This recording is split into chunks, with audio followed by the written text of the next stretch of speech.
అందరికీ నమస్కారం అండి.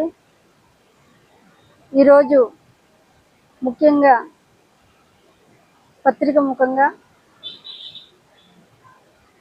గత 5 సంవత్సరాల నుంచి టీడీపీ ఇన్ఛార్జిగా పనిచేస్తున్నాను.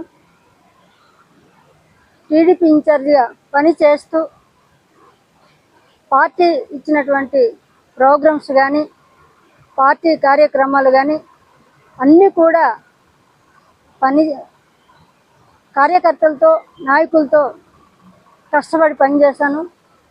5 సంవత్సరాల కాలంలో కూడా కార్యకర్తలకి నాయకులకి ప్రజలకి ఒక భరోసానిస్తూ ధైర్యాన్ని ఇస్తూ నేను ప్రతి ఇంటింటికి వెళ్ళి ప్రతి ఒక్కరిని కూడా కలుస్తూ మరి 5 సంవత్సరాలుగా కష్టపడి పనిచేశాను. టీడీపీ పార్టీలోనే నేను పనిచేస్తూ